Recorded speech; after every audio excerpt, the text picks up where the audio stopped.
Hey guys, it's the Coast Crusader, and directly relating to the topic behind me, you see I have a Madokacity Actors poster.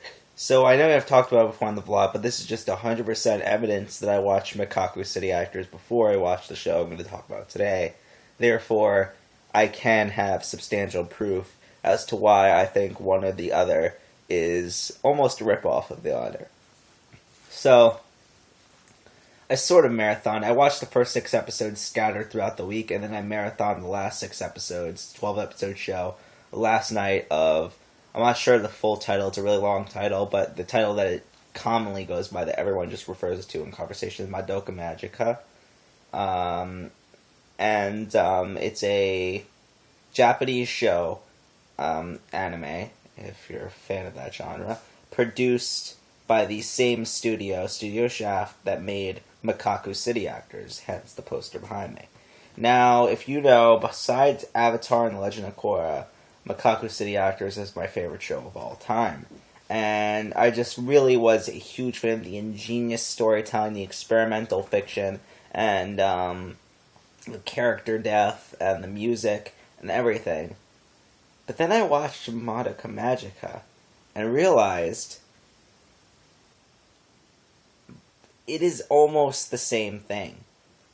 Take Madokacity Actors and add a combat element. Maybe add elements of Bleach, which I don't really watch at all anymore, but I used to when I was younger. Take elements of that maybe and combine it with the same type of thing as Madokacity Actors, and then you get Madoka Magica.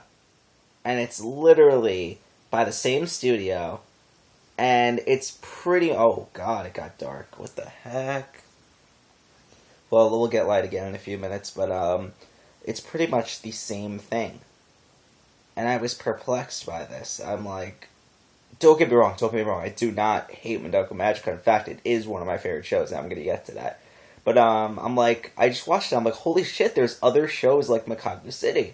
So rather than me getting pissed off, oh, this is such a ripoff, I got super excited. I'm like, oh my god, my favorite show has other shows like it, and it's not just alone. So I could have taken two approaches to that. I could have gotten really pissed off, and I could have gotten really excited. I got really excited, because now I know out there that this has been done before. And there's a lot more material in this type of experimental genre of sorts. And I bet you're wondering, if you've seen all the advertisement for Madoka Magica, it looks like your typical cutesy magical girl show.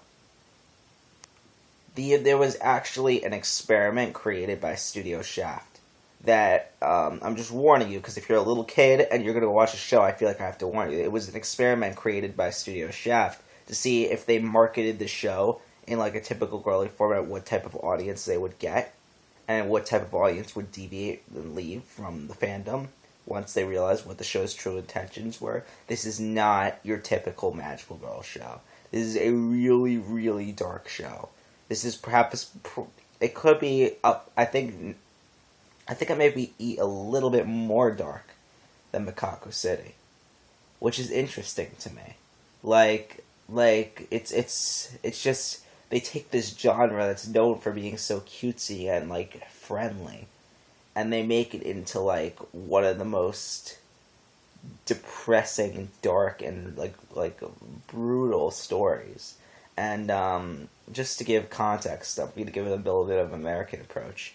You know how there's the typical puppet kid show genre where it's like Bear in the Big Blue House, Teletubbies, stuff like that. Imagine if they took that and rated it like mature and made it like this really dark and depressing story. That's what they did with Madoka in Japan, except Madoka is nowhere near as childish as that. Magical girl shows are geared toward teens. That's just my context. But they started revealing some stuff about midway through the story, and I'm just like, this is Madokacity Actors. How did this happen? So I plan on doing some research and updating you guys on the initial albums of the Kagero Project versus the timeline of the original draft of Madoka Magica, just to see when the two things came up, because the Madoka took many years to produce just based on conflicts and stuff. So I'm going to actually do some research and see how Madoka Magica fares in terms of the timeline of the creation of the Kagero Project. And I still haven't decided a favorite character yet. I'm going through all the characters and analyzing them. I still haven't gotten all their names down, but I think it's very close to being the Black Hair Girl one.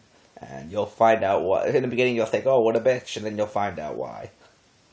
So, yeah, it's even though it is very, very similar to Macaco City Actors. If you're a fan of Macaco City Actors, you will definitely like Madoka Magica. And if you are a fan of Madoka Magica and you're watching this, you will definitely like Macaco City Actors. And the question that could be, why did Digibrody hate Macaco City Actors and stop watching the show halfway through and love Madoka Magica? That's my question. But yeah, it's evident based on the popularity of Madoka Magica in Japan and everything that it's a really great show. And I would definitely check it out. It's only 12 episodes. It's definitely worth your time, and it's now one of my favorite shows. I think about it, if Macaco City Actors is one of your favorite shows and it's in your top 5, this is definitely going to be in my top 5. So yeah, I really enjoyed Madoka Magica. Highly recommend it. We can now recognize some more cosplayers at the cons. What a great show. You know, a show that gets you staying up till 5 a.m. just marathoning it. Just like wanting to find out what happens next and unable to sleep in between episodes is a great show. You know how that's how it works.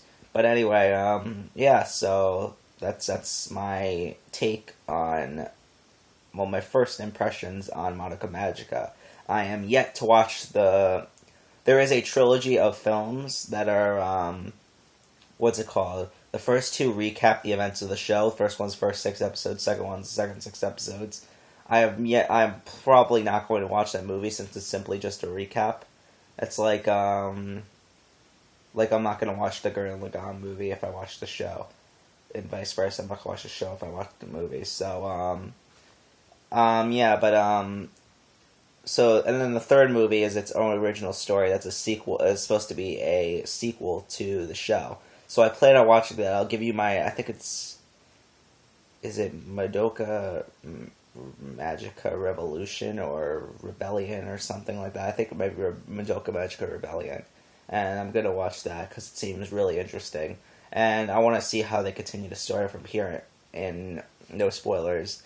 After the change, I want to see how they continue the story. So, yeah, I would highly recommend Madoka Magica. All of you should watch it. Definitely check it out. If you're younger than 13, it may be a little too dark for you. You may be kind of have, like, terrified of it. Like, I know if I watched this as a kid, I would have been terrified. It's a very scary show, let's say. It's a very disturbing show.